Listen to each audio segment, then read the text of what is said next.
तो good morning guys. तो चलिए स्टार्ट करते हैं आज के यानी कि 22 अप्रैल के इंपॉर्टेंट करंट अफेयर्स को।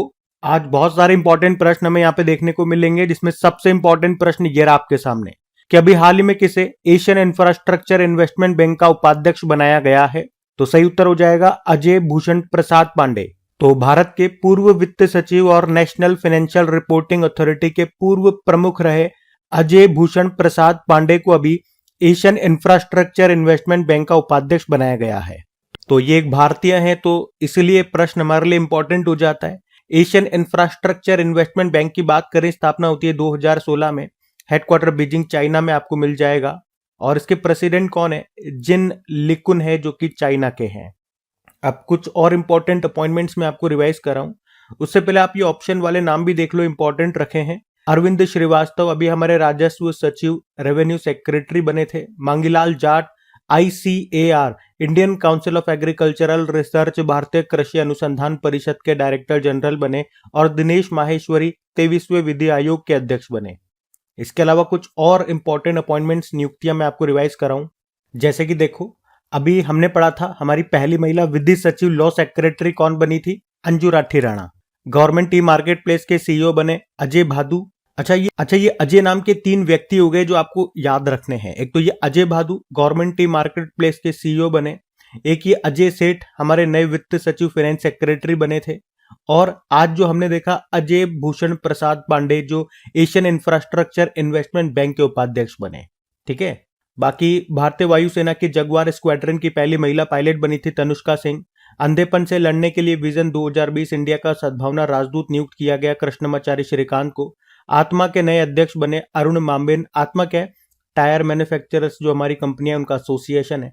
टाटा कम्युनिकेशंस के अध्यक्ष बने थे N गणपति सुब्रमण्यम। और इंटरनेशनल ओलंपिक कमेटी की पहली महिला अध्यक्ष बनी क्रिस्टी कोवेंट्री, नाम है, जिम्बाब्वे की है। और इस पद पर आने वाली वो पहली महिला है। बाकी दिल्ली की अभी चौथे नंबर की फीमेल चौथी महिला मुख्यमंत्री बनी थी रेखा गुप्ता। नए वित्त सचिव मैंने आपको बताया अजय सेठ है। और राजस्व सचिव अरविंद श्रीवास्तव। और भारत के अगले चीफ जस्टिस ऑफ इंडिया कौन होंगे? BR गवई होंगे। 52वें नंबर के बनेंगे, क्योंकि 13 मई को ये हमारे संजीव खन्ना जी हैं, उनका कार्यकाल पूरा हो रहा है। ठीक है। तो सारे इंपॉर्टेंट नियुक्तियां हैं, ध्यान में रखना। अगला प्रश्न देखते हैं। फिर अगले में पूछ रहे हैं अभी हाल ही में सिविल सेवा दिवस, नेशनल सिविल सर्विस डे, ये कब मनाया गया? तो आंसर होगा 21 अप्रैल को। तो देश के विकास और शासन में सिविल सेवकों के योगदान को स्वीकार करने और उनकी सराहना करने के लिए हर साल 21 अप्रैल को भारत में सिविल सेवा दिवस के रूप में मनाया जाता है। अच्छा, 21 अप्रैल को ही क्यों मनाते हैं? क्योंकि इसी दिन 1947 में भारत के जो पहले गृह मंत्री रहे थे सरदार वल्लभ भाई पटेल जी, उन्होंने IAS के पहले बैच को संबोधित किया था, इसीलिए। और वहां पे उन्होंने सिविल सेवकों को स्टील फ्रेम ऑफ इंडिया कहा था। अच्छा, पहली बार इस दिवस को हमने कब मनाया? 2006 में। अगर पूछे कि भारत के पहले सिविल सर्वेंट कौन थे? सत्येंद्र नाथ टैगोर। ये रविंद्रनाथ टैगोर जी के बड़े भाई थे। अगर पूछे UPSC के पहले हेड कौन थे? Sir Ross Barker. वर्तमान में तो प्रीति सूदन है। और कार्यकाल होता है UPSC के अध्यक्ष का 6 वर्ष या 65 वर्ष आयु, जो भी पहले हो। UPSC के बारे में संविधान के किस अनुच्छेद में वर्णन दिया गया है? तो आर्टिकल 315। अच्छा, यूं और बताओ कि भारत में सिविल सेवा का जनक किन्हें कहा जाता है? लॉर्ड कॉर्नवालिस को। ठीक है। ये भी कुछ स्टैटिक प्रश्न इसी से संबंधित हैं, ध्यान में रखना। फिर अगले में पूछ रहे हैं अभी हाल ही में भारतीय वायुसेना किस देश में आयोजित बहुराष्ट्रीय डेजर्ट फ्लैग 10 अभ्यास में शामिल हुआ? तो आंसर होगा यूनाइटेड अरब अमीरात। तो इसका नाम है डेजर्ट फ्लैग 10 अभ्यास। मतलब एक्सरसाइज का नाम तो डेजर्ट फ्लैग है, 10 मतलब हो गया ये इस बार इसका 10वां संस्करण। ये एक बहुराष्ट्रीय अभ्यास है, मतलब बहुत सारे देश इसमें हिस्सा लेते, मल्टीलेटरल जिसे आप बोलते हो, मल्टीलेटरल एक्सरसाइज। तो भारत ने भी इसमें हिस्सा लिया है। ये एक तरह का एयरफोर्स एक्सरसाइज है। आयोजन किया यूनाइटेड अरब अमीरात ने। कहां पे हुआ? यूनाइटेड अरब अमीरात में ही, UAE के अल दफरा एयरबेस पर। अभी 21 अप्रैल को ये शुरू हो गया, 8 मई तक ये चलने वाला है। और भारत की तरफ से MiG-21 लड़ाकू जेट और जगुआर स्ट्राइक विमान ने इसमें हिस्सा लिया है। ठीक है। तो याद रखना है कौन सा एक्सरसाइज है, डेजर्ट फ्लैग अभ्यास है, 10वां संस्करण। अच्छा, डेजर्ट से ही दो और एक्सरसाइज में आपको रिवाइज कर रहा हूँ। एक डेजर्ट साइक्लोन एक्सरसाइज होता है और एक डेजर्ट नाइट एक्सरसाइज होता है। ठीक है, तो डेजर्ट साइक्लोन तो भारत और यूएई के बीच में होता है। ये इस साल तो नहीं हुआ, पिछले साल हुआ था, राजस्थान में हुआ था तब ये। और जो डेजर्ट नाइट एक्सरसाइज होता है वो भारत, फ्रांस और यूएई के बीच में होता है। अच्छा, डेजर्ट साइक्लोन अलग है और एक साइक्लोन एक्सरसाइज होता है वो अलग है। साइक्लोन हम भारत और इजिप्ट के बीच में होता है। ठीक है, साइक्लोन एक्सरसाइज। चलो एक काम करते हैं ना कि 2025 में अभी तक जितने भी इंपॉर्टेंट एक्सरसाइजेज हम पढ़ चुके हैं वो सारे एक साथ ही मैं आपको रिवाइज करवा देता हूं। वैसे तो एक हमने पढ़ा था डेविल स्ट्राइक की भारतीय सेना और वायुसेना के बीच में हुआ था। ला पेरोस अभ्यास फ्रांस ने आयोजन किया था, इसका बहुराष्ट्रीय अभ्यास है, बहुपक्षीय अभ्यास, मतलब बहुत सारे देशों ने हिस्सा लिया, भारत ने भी लिया। कहाँ पे हुआ था? मलक्का, सुंडा और लोम्बेक जलडमरू मध्य स्ट्रेट में। एक्यूवेरियन अभ्यास भारत मालदीव के बीच में हुआ, मालदीव में। ट्रोपेक्स अभ्यास ये भारतीय सेना, भारतीय वायुसेना और भारतीय तटरक्षक बल के बीच में हुआ, हिंद महासागर में। साइक्लोन अभ्यास तीसरा संस्करण था, भारत इजिप्ट के बीच में हुआ, राजस्थान में। विंग्ड राइडर अभ्यास भारतीय सेना वायुसेना के बीच में हुआ, पूर्वी कमान में। कोमोडो अभ्यास पांचवा संस्करण हुआ, इंडोनेशिया ने आयोजन किया, बाली इंडोनेशिया में, भारत ने भी हिस्सा लिया। और सागर कवच अभ्यास इंडियन कोस्ट गार्ड ने आयोजन किया, पश्चिम बंगाल में। जल थल रक्षा अभ्यास भारतीय सेना, तटरक्षक बल और समुद्री पुलिस के बीच में इसका आयोजन हुआ, बेट द्वारका, गुजरात में। और सी ड्रैगन अभ्यास ये अमेरिका ने इसका आयोजन किया था, पश्चिमी प्रशांत महासागर में, गुआम तट पर हुआ, भारत ने भी हिस्सा लिया। डेजर्ट हंट अभ्यास, अच्छा ये डेजर्ट जो आज हम पढ़ रहे हैं ना, डेजर्ट फ्लैग, तो उसमें एक ये डेजर्ट वाला और हो जाएगा, डेजर्ट हंट। इंडियन एयरफोर्स ने इसका आयोजन किया, जोधपुर, राजस्थान में। खंजर अभ्यास 12वां संस्करण भारत किर्गिस्तान के बीच में हुआ, बिश्केक, किर्गिस्तान में। वरुण अभ्यास भारत और फ्रांस के बीच में हुआ, अरब सागर में। कॉर्पेट और बोंगो सागर अभ्यास भारत बांग्लादेश के बीच में हुआ, बंगाल की खाड़ी में। धर्मागार्जन अभ्यास छठा संस्करण था, भारत जापान के बीच में हुआ, जापान में। अकीमे अभ्यास पहली बार ये हुआ, नेवल एक्सरसाइज है, भारत और 10 अफ्रीकी देशों के बीच में, हिंद महासागर में। भारत और तंजानिया ने मिलकर के इसका आयोजन किया था। प्रचंड प्रहार अभ्यास तीनों सेनाओं ने आयोजन किया, अरुणाचल प्रदेश में हुआ। इंदिरा अभ्यास भारत और रूस के बीच में हुआ, चेन्नई के तट पर और बंगाल की खाड़ी में। और इन्योकोस अभ्यास इसका आयोजन ग्रीस ने किया था, ग्रीस में ही, भारत ने भी पार्टिसिपेट किया था। टाइगर ट्रैम्प अभ्यास भारत यूएस के बीच में हुआ था, विशाखापत्तनम और बंगाल की खाड़ी में। डस्टलिक अभ्यास छठा संस्करण हुआ अभी, भारत उज्बेकिस्तान के बीच में, कहा? पुणे, महाराष्ट्र में। ठीक है, तो अभी तक ये सारे एक्सरसाइज हम पढ़ चुके हैं इस साल में, सब ध्यान रखना। अगला प्रश्न देखते हैं। फिर अगले में पूछ रहे हैं, हाल ही में भारत का पहला 3D प्रिंटेड सैन्य बंकर कहां बनाया गया है? तो आंसर होगा लद्दाख में। तो अभी हाल ही में 11,000 फुट की ऊंचाई पर लद्दाख में भारत का पहला 3D प्रिंटेड मिलिट्री बंकर बनाया गया है। इसी के साथ ये दुनिया का अब तक का हाईएस्ट 3D प्रिंटेड कंस्ट्रक्शन भी है। ये bunker Indian army, IIT Hyderabad और सिंपली फोर्ज क्रिएशन के द्वारा साथ में इन्होंने मिलकर के इसको मतलब तैयार किया है, और इसे प्रोजेक्ट प्रबल के अंतर्गत बनाया गया है। बंकर के स्ट्रक्चर को 24 घंटे में तैयार कर दिया गया और पूरे बंकर को बनाने में 5 दिन का समय लगा। अच्छा, प्रोजेक्ट प्रबल मैंने बोला, ये प्रोजेक्ट प्रबल क्या है? ये इनिशिएटिव इंडियन आर्मी के द्वारा शुरू किया गया, जिसका उद्देश्य है हाई एल्टीट्यूड पर, यानी कि ऊंचाइयों पर, दूर और कठोर वातावरण में मिलिट्री इंफ्रास्ट्रक्चर को डेवलप करना। अच्छा, इसी तरह से 3D प्रिंटिंग से संबंधित कुछ और प्रश्न मैं आपको रिवाइज करा रहा हूं, देखना। अगर पूछे किस राज्य में दुनिया का पहला 3D प्रिंटेड मंदिर बनाया गया था? तेलंगाना में। भारत का पहला 3D प्रिंटेड पोस्ट ऑफिस बना था बंगलुरु में, यह प्रश्न एग्जाम में पूछा जा चुका है। भारत का पहला 3D प्रिंटेड ह्यूमन कॉर्निया बना हैदराबाद में। निर्मला सीतारमण जी ने किस आईआईटी में भारत के पहले 3D प्रिंटेड घर का उद्घाटन किया था? आईआईटी मद्रास। भारत का पहला 3D प्रिंटेड रॉकेट इंजन बनाया Agnikul Cosmos space private space company है। 3D प्रिंटेड क्रायोजेनिक इंजन का सफल परीक्षण किया था स्काईरूट एरोस्पेस ने, ये भी प्राइवेट स्पेस कंपनी हमारी। और दुनिया का पहला 3D प्रिंटेड रॉकेट टेरन 1 इसका नाम है, ये रिलेटिविटी स्पेस कंपनी ने बनाया था, अमेरिका की। दुनिया का पहला 3D प्रिंटेड मस्जिद ये सऊदी अरब के जेद्दा में बना। देश का पहला 3D प्रिंटेड स्कूल बना था अरुणाचल प्रदेश में। वैदिक 3D संग्रहालय खोला जाएगा वाराणसी में। डीआरडीओ ने किस आईआईटी के साथ मिलकर भारत के सबसे बड़े मेटल 3D प्रिंटिंग मशीन का अनावरण किया, लॉन्च किया? आईआईटी हैदराबाद आंसर होगा। तो लगभग 3D प्रिंटिंग से ही मैंने आपको यहाँ पे 11 इंपॉर्टेंट प्रश्न रिवाइज करवा दिए। ठीक है, ध्यान में रखना। अगला प्रश्न देखते हैं। और हाँ, फिर अगले में पूछ रहे हैं कि पॉप फ्रांसिस जिनका भी हाल ही में निधन हो गया, वे किस देश के थे? तो आंसर होगा अर्जेंटीना। तो इनका नाम आपने कई बार सुना होगा। तो रोमन कैथोलिक चर्च के प्रमुख थे पॉप फ्रांसिस, जिनका भी 88 वर्ष की उम्र में निधन हो गया। वे रोम कैथोलिक के नेता के रूप में जाने जाने वाले पहले लैटिन अमेरिकी थे। और किस देश के थे? तो अर्जेंटीना के थे। उनका असली नाम था जॉर्ज मारियो बर्गोलियो, और उनको 2013 में ही पॉप चुना गया था और उन्होंने पॉप फ्रांसिस नाम अपना लिया था। पॉप जिसका ग्रीक में अर्थ होता है पिता, और रोम के बिशप और रोमन कैथोलिक चर्च के नेता को दी जाने वाली ये एक तरह की उपाधि होती है। और मैं आपको बता दूं कि सेंट पीटर जो ईसा मसीह 12 शिष्यों में से एक थे, उनको रोमन कैथोलिक चर्च के द्वारा पहला पोप माना जाता है। ठीक है, तो पॉप फ्रांसिस किस देश के थे? याद रखना, अर्जेंटीना के थे। अच्छा, इसी तरह से निधन वाला प्रश्न है तो कुछ और इंपॉर्टेंट व्यक्तियों के नाम मैं आपको बताता हूं जिनके हाल ही में निधन हुए इसी साल। जैसे कि देखो, दुनिया की सबसे उम्रदराज टेस्ट क्रिकेटर रोन ड्रेपर का भी निधन हो गया। वे साउथ अफ्रीका से थे। उसके अलावा गरिमेला बालकृष्ण प्रसाद, वे कर्नाटक के प्रसिद्ध शास्त्रीय गायक और तिरुमला तिरुपति देवस्थानम के पूर्व अस्थाना विद्वान यानी कि दरबारी संगीतकार थे। इनका भी निधन हो गया।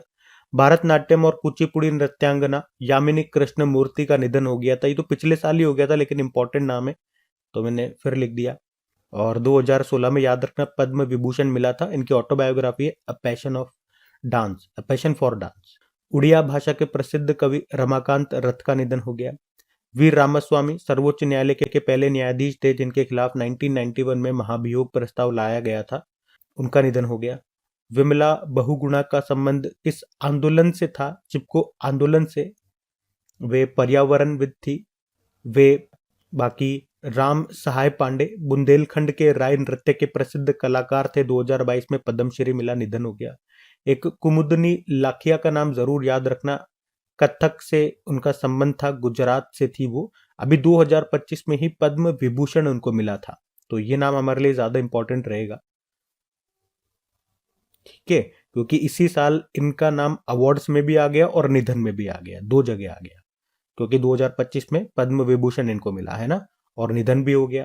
तो एक ही नाम दो अलग अलग कैटेगरी में, एक तो अवार्ड वाले सेक्शन में और निधन वाले सेक्शन में, दोनों जगह आ गया, तो इंपॉर्टेंट रहेगा। बाकी अभिनेता मनोज कुमार का भी अभी निधन हो गया। 2015 में 47 नंबर का दादा साहब फाल्के अवार्ड उनको मिला था। ये ध्यान रखना। अगला प्रश्न देखते हैं। फिर अगले में पूछ रहे हैं कि भारत किसके साथ मिलकर निसार मिशन लॉन्च करेगा? तो आंसर होगा नासा। तो निसार मिशन, इसका मतलब हो गया NASA ISRO synthetic aperture radar, और नासा और इसरो इसे मिलकर के लॉन्च करेंगे। और अभी डिसाइड हुआ है कि इसे इसी साल जून महीने में लॉन्च किया जाएगा। अभी ये घोषणा की है इसरो के जो वर्तमान में अध्यक्ष हैं 11वें नंबर के कौन, वी नारायणन, उन्होंने ही ये बताया है।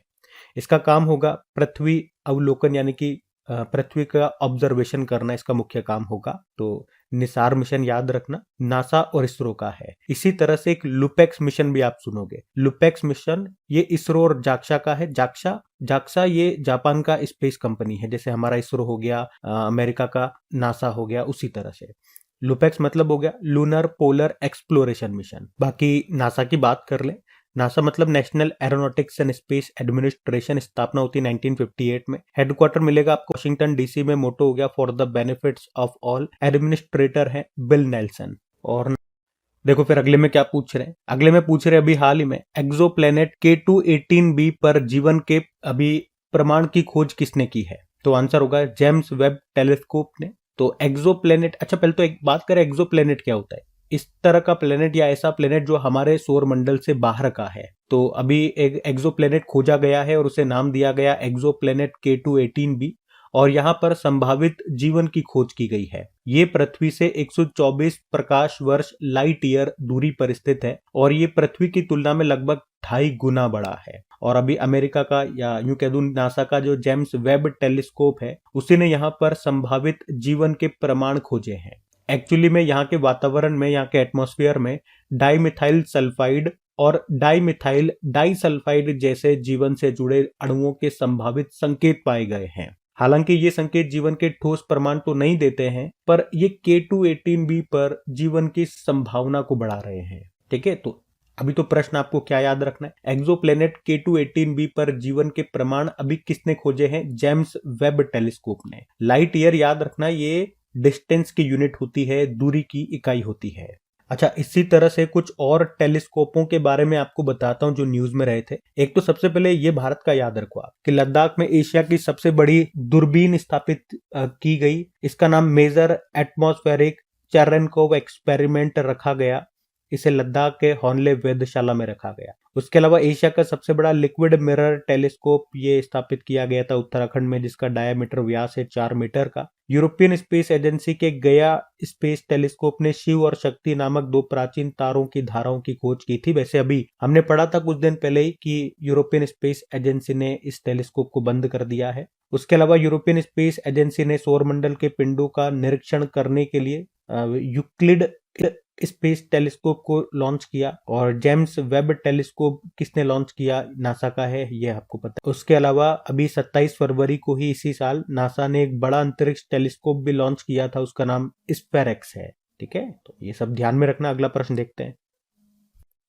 फिर अगले में पूछ रहे हैं कि अभी हाल ही में वर्ष 2025 के लिए वर्ल्ड इकोनॉमिक फोरम वैश्विक युवा नेता के रूप में अभी किसे नामित किया गया? तो आंसर होगा राम मोहन नायडू को। राम मोहन नायडू ये हमारे नागरिक उड्डयन मंत्री हैं, एविएशन मिनिस्टर हैं, और अभी इन्हीं को वर्ल्ड इकोनॉमिक फोरम के यंग ग्लोबल लीडर 2025 के रूप में नामित किया गया है। राम मोहन नायडू ये भारत के सबसे युवा कैबिनेट मंत्री भी हैं। तो ये जो सम्मान है ना, ये 40 वर्ष से कम आयु के युवा नेताओं को दिया जाता है, जिन्होंने कम उम्र में ही सार्वजनिक सेवा, नीति नवाचार और मजबूत विकासात्मक फोकस के साथ शासन में जो योगदान दिया हो, उसी के लिए इनको ये सम्मान दिया जाता है। और इस बार 50 देशों के 116 नेताओं को यह अवार्ड मिला है पूरी दुनिया से, जिसमें भारत से 7 लोगों को चुना गया और उन 7 में से ये एक हमारे मंत्री हैं, नाम है राम मोहन नायडू। ठीक है, अब यहाँ पे कुछ इंपॉर्टेंट अवार्ड्स मैं आपको रिवाइज करवाने वाला हूँ, लेकिन उससे पहले वर्ल्ड इकोनॉमिक फोरम की चर्चा कर लेते हैं। यहाँ से कुछ स्टैटिक देख लेते हैं। देखो, वर्ल्ड इकोनॉमिक फोरम की बात करते हैं, इसकी स्थापना होती है 1971 में, और स्थापना की थी क्लॉस स्वेब ने। हेडक्वार्टर कोलोगनी स्विट्जरलैंड में हो गया। प्रेसिडेंट है बॉर्गे ब्रेंडे। कुछ इंडेक्सेस रिपोर्ट्स ये जारी करता है, जैसे कि global risk report, energy transition index, global competitiveness index, global gender gap index, global travel and tourism index, जिसमें से 3 तो एग्जाम में पूछे ही जा चुके हैं, ये ध्यान में रखना। उसके अलावा कुछ और देखो कि विश्व आर्थिक मंच के वर्ल्ड इकोनॉमिक फोरम के ग्लोबल लाइट हाउस नेटवर्क में 2 भारतीय कंपनियों को शामिल किया गया था अभी। एक है सीएट और एक है सीएट, ये टायर कंपनी, और एक हिंदुस्तान यूनिलीवर। उसके अलावा वर्ल्ड इकोनॉमिक फोरम के क्रिस्टल अवार्ड से किसे सम्मानित किया गया था? 3 जने हैं, डेविड बेकम, डायन वॉन फर्स्टेनबर्ग और रिकेन यामामोटो को। अगला देखते हैं अभी। अच्छा, अगला नहीं देखेंगे, हाँ मुझे अवार्ड्स आपको रिवाइज करवाने हैं, तो अवार्ड्स रिवाइज करवाते हैं आपको। ये सभी इंपॉर्टेंट अवार्ड्स हैं जो मैं आपके लिए स्पेशली लेकर के आया हूँ, बिल्कुल ध्यान से सुनना, और मेरे साथ साथ बोलते चलोगे तो ये आपको याद भी होते चलेंगे। जैसे कि महाराष्ट्र भूषण पुरस्कार दिया गया था रामवी सुतार को। 2025 का स्टॉकहोम जल पुरस्कार गुंटर ब्लॉशेल को दिया गया, वियना से है। यूके के हाउस ऑफ कॉमन्स में अभी किसे लाइफ टाइम अचीवमेंट अवार्ड से सम्मानित किया गया? चिरंजीवी को। 59 नंबर का ज्ञानपीठ पुरस्कार दिया गया 2024 के लिए विनोद कुमार शुक्ल को, हिंदी लेखक है, छत्तीसगढ़ से हैं। संगीत कलानिधि पुरस्कार 2025 आर के श्री राम कुमार को दिया गया, वायलिन वादक है। नृत्य कला निधि पुरस्कार 2025 उर्मिला सत्यनारायण को दिया गया, भारतनाट्यम से इनका संबंध है। Forward faster sustainability award 2025 NTPC को दिया गया। साहित्य अकादमी पुरस्कार 2024 हिंदी भाषा के लिए गगन गिल को मिला, मैं आई जब बाहर के लिए, और अंग्रेजी का स्टरिन केरे को मिला स्पिरिट नाइट्स के लिए। एबेल पुरस्कार 2025 मसाकी काशीवारा को चुना गया, जापान के हैं, नॉर्वे के द्वारा दिया जाता है, गणित का नोबेल पुरस्कार है ये, तो ध्यान रखना ये सब भी। अगला प्रश्न देखते हैं। फिर अगले में पूछ रहे अभी हाल ही में चर्चा में रही दुनिया की पहली एकीकृत नवीकरणीय ऊर्जा भंडारण परियोजना कहां पर स्थित है? तो सही उत्तर होगा आंध्र प्रदेश। तो हमारे जो केंद्रीय नवीन व नवीकरणीय ऊर्जा मंत्री हैं कौन? प्रहलाद जोशी। अभी उन्होंने आंध्र प्रदेश के कुर्नूल के पास पिन्नापुरम में विश्व की पहली एकीकृत यानी कि इंटीग्रेटेड अक्षय ऊर्जा भंडारण परियोजना शुरू की है। इसका मतलब ये हो गया कि यहाँ पर सभी तरह के जो इंपॉर्टेंट रिन्यूएबल एनर्जी रिसोर्सेज होते हैं वो यहाँ पर स्थापित होंगे, जैसे कि सोलर एनर्जी से यहाँ बिजली बनेगी, विंड एनर्जी से बनेगी, हाइड्रो एनर्जी से यहाँ पे बनेगी। ठीक है, और कौन बनाएगा या कौन इसे स्थापित करेगा? तो ग्रीन को कंपनी है वो, और इस परियोजना में लागत आने वाली है $4.2 बिलियन की। ठीक है, तो याद रखना प्रश्न यही था, दुनिया की पहली एकीकृत नवीकरणीय ऊर्जा भंडारण परियोजना कहाँ पर स्थापित होगी? आंध्र प्रदेश में। अब बात आंध्र प्रदेश की है तो आपको लिख करके चलते हैं आंध्र प्रदेश। ये रहा मैप में आंध्र प्रदेश। देखो आंध्र प्रदेश की कैपिटल होती है अमरावती। मुख्यमंत्री एन चंद्रबाबू नायडू और गवर्नर हो गए एस अब्दुल नजीर। राज्य के पक्षी काला हिरण हो गया, पक्षी हो गया तोता, पुष्प हो गया चमेली, वृक्ष हो गया नीम, भाषा हो गया तेलुगु। और राजीव गांधी नेशनल पार्क है यहाँ पे, पापीकोंडा नेशनल पार्क है, श्री वेंकटेश्वर नेशनल पार्क हो गया, नागार्जुन सागर टाइगर रिजर्व हो गया, करिंगा वाइल्ड लाइफ सेंचुरी हो गया, उगादी फेस्टिवल होता है यहाँ पे, डेक्कन फेस्टिवल होता है, कुचिपुड़ी नृत्य है यहाँ का जो कि क्लासिकल डांस हो गया, नागार्जुन सागर बांध हो गया कृष्णा नदी पर, श्रीशैलम बांध हो गया कृष्णा नदी पर, पोलावरम बांध हो गया गोदावरी नदी पर, पुलिकट लेक आपको यहाँ मिल जाएगी, इंपॉर्टेंट है, कोलेरू झील आपको यहाँ मिल जाएगी। कुछ और करंट अफेयर्स के प्रश्न देखो, 2025 वाले आपको रिवाइज करवाता हूँ। मोदी जी ने अभी देश की पहली ग्रीन हाइड्रोजन हब की आधारशिला रखी थी आंध्र प्रदेश में विशाखापट्टनम में। फ्लेमिंगो फेस्टिवल यहाँ मनाया गया, पुलिकट लेक है यहाँ पे। इंडीचिप सेमीकंडक्टर लिमिटेड एक कंपनी है, इसने भारत की पहली निजी सेमीकंडक्टर विनिर्माण सुविधा स्थापित की आंध्र प्रदेश में। आंध्र प्रदेश ने मन मित्र नाम से एक चैटबॉट सुविधा भी शुरू की थी। और ऋषिकोंडा बीच कहाँ पर है? तो आंध्र प्रदेश में है। और ब्लू फ्लैग सर्टिफिकेट पाने वाला ये आंध्र प्रदेश का एकमात्र बीच था, लेकिन वो भी अभी इससे ले लिया गया था। ठीक है, उसके अलावा कुछ और प्रश्न है कि पोट्टी श्रीरामुलु इनकी 58 फीट ऊंची प्रतिमा ये स्थापित की गई अमरावती में। और भारत का पहला भाषाई आधार पर बनने वाला राज्य आप जानते ही हो आंध्र प्रदेश है। भारत सरकार परमाणु पनडुब्बी बेस जिसका नाम होगा INS वर्षा, ये कहां पर स्थापित करेगा? आंध्र प्रदेश में। इंपॉर्टेंट प्रश्न। शून्य गरीबी P4 नीति ये आंध्र प्रदेश ने शुरू की है, उद्देश्य है राज्य में गरीबी को मिटाना 2047 तक। पुरस्कार ये अभी मायना स्वामी को दिया गया, आंध्र प्रदेश के हैं। ठीक है, आंध्र प्रदेश से ये सारे पॉइंट ध्यान में रखना। अगला प्रश्न देखते हैं। फिर अगले में पूछ रहे हैं, राष्ट्रीय बाघ संरक्षण प्राधिकरण के अनुसार बोत्सवाना से लाए जाने वाले 8 चीतों को किस वन्यजीव अभयारण्य या राष्ट्रीय उद्यान में छोड़ा जाएगा, ट्रांसफर किया जाएगा? तो आंसर होगा Gandhi Sagar wild life sanctuary. तो अभी मध्य प्रदेश सरकार ने घोषणा की है कि भारत में जल्द ही प्रोजेक्ट चीता के तहत बोत्सवाना से 8 चीते भारत लाए जाएंगे। और अभी मैंने आपको शायद बताया भी था 2-3 दिन पहले कि मध्य प्रदेश के कूनो नेशनल पार्क से 2 चीतों को Gandhi Sagar wild life sanctuary में छोड़ा गया है। अच्छा, आपको बता दूं विश्व में चीते सिर्फ अफ्रीका और ईरान में अपने प्राकृतिक आवास में ही पाए जाते हैं। भारत सरकार ने तो ऑफिशियली 1952 में ही चीतों को विलुप्त जानवर घोषित कर दिया था। तो अब हम बोत्सवाना से चीते लेकर के आएंगे और उन्हें मध्य प्रदेश के मंदसौर जिले के गांधी सागर वन्यजीव अभयारण्य में छोड़ेंगे।